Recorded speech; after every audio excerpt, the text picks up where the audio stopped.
Hi, today we are sitting down with Peggy Wright. She is a real estate agent with Keller Williams Mullinex here in Norman. She's actually the broker of that office. She's held several leadership roles in that position, and she's currently the president-elect of the Norman Board of Realtors. And she most recently started a real estate school where she's actually teaching and for people to get licensed. So thank you so much for coming today, Peggy. Yeah, you're welcome. I really wanted to talk to you because you have such a great perspective on leadership, and I think probably responsibility as being a broker. And I wanted to talk to you a little bit about what kind of drives you to continue to be a leader for other people. Do you feel like you've always sort of had this leadership role in you to want to help other people and guide them maybe, or take on a responsible role? Yeah, I think, as far as that goes, if you talk to my mother, she's going to tell you yes. So she says I came out bossy.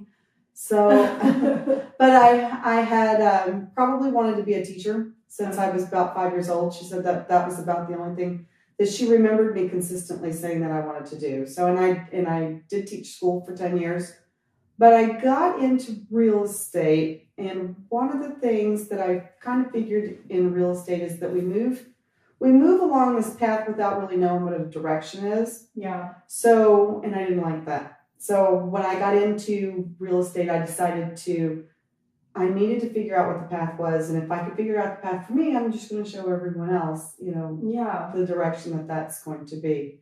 So I got into real estate, was in it about a year, and joined the Associate Leadership Council for Keller Williams, which helped in making a lot of the decisions. If you don't like what's going on, change it. Yeah. So that's always kind of been my perspective on things.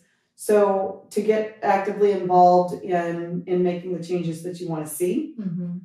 And that's how I got started, kind of in the leadership of real estate. Mm-hmm. Well, what's interesting to me too, though, is that you continue to take on, I think, probably bigger roles. So you went from the ALC to team leader, Mm-hmm. and then from team leader to broker. Mm-hmm. And I know on any given day, you probably get 25 phone calls from people asking you, what they should do or what would be appropriate. And talk to me a little bit about how you get through that, and what meaning that has for you, because there's a lot of people who don't take that on. Mm-hmm.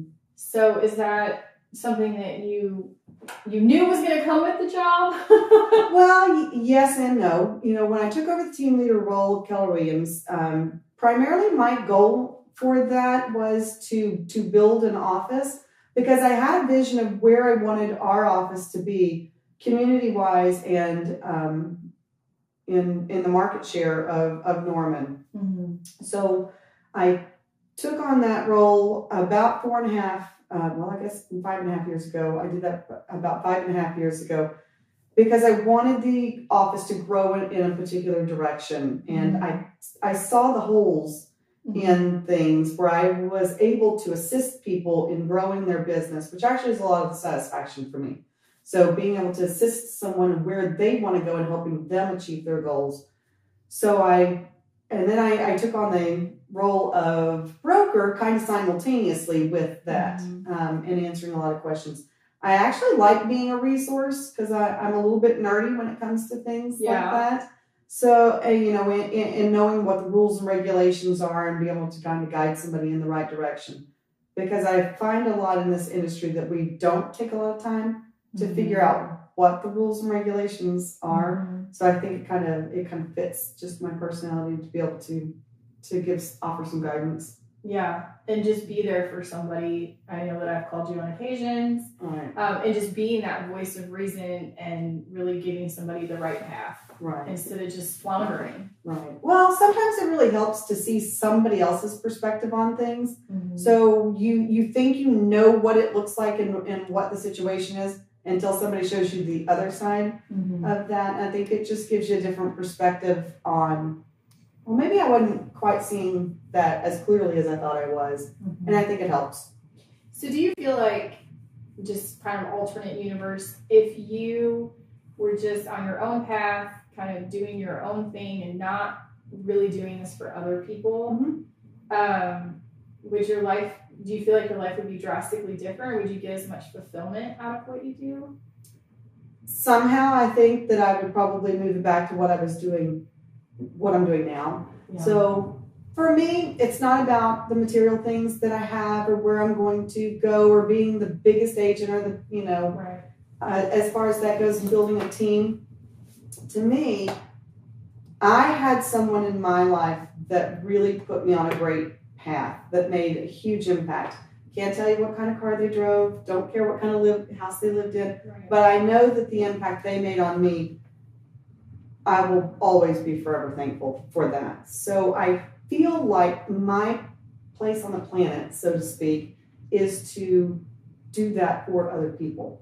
Yeah. So, and I think, when I'm 90 years old and sitting in my bed reflecting on my life, Right. How many lives am I going to impact during that time? Sure. And that's what's really kind of fulfilling for me. Like, who were you to somebody else? And Right. How did that change their life for the better, or did I make it better? Which is ultimately the goal.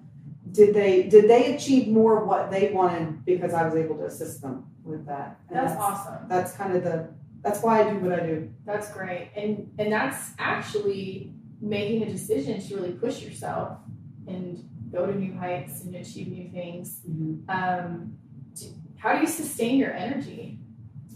Ask me about 8 o'clock at night and you'll understand I actually don't have any. So I don't know.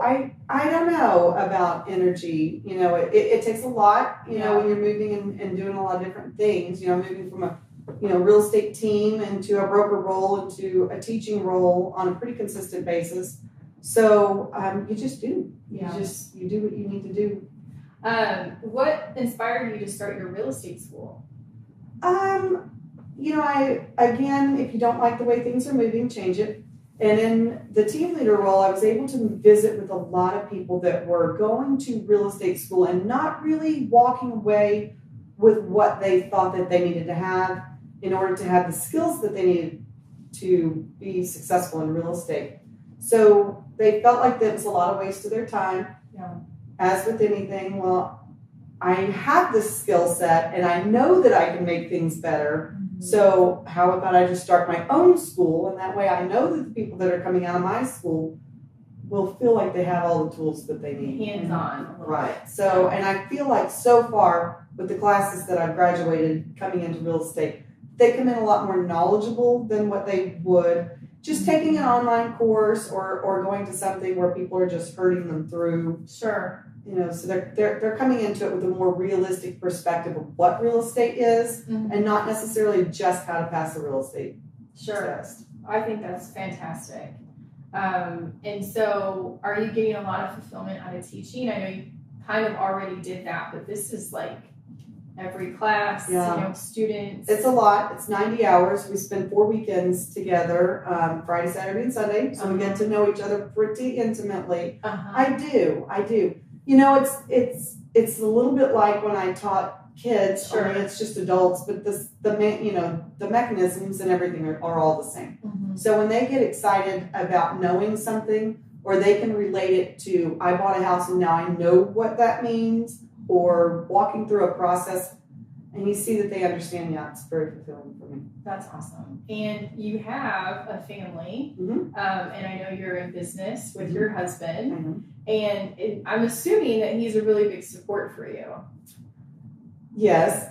So we will be married 26 years in May, and he supports me a lot. Yeah. So I like to say, I jump, you jump, but it's more like I jump and I drag him with me. So he does. Sometimes he probably wants to put both hands right here, but for the most part, he supports everything, all my crazy ideas. Yeah. Because I have a lot of ideas. We should do this. We should do this. And he's like, okay. So you're an innovator and a leader. I'm the idea person. He really is a big, huge support because I do come up with a lot of great ideas, and he's the systems behind. Yeah. Okay, well, how about doing it this, The implementation. It's the implementation. That's fantastic. Yeah. Well, Peggy, thank you so much. I wanted to share your message of why you do what you do and why leadership is so important. And I think you hit that nail right on the head when you said, I do it for other people And in the end, I want to know that you help make change. And I know you're a fantastic leader, and I know you are making change. So I just wanted to let everyone know that we are putting a link to Peggy's Real Estate School below, so you can click on that if you or anyone you know is interested in real estate. This is the best person to learn from. And I really appreciate you guys tuning in. Thank you so much. Thank you.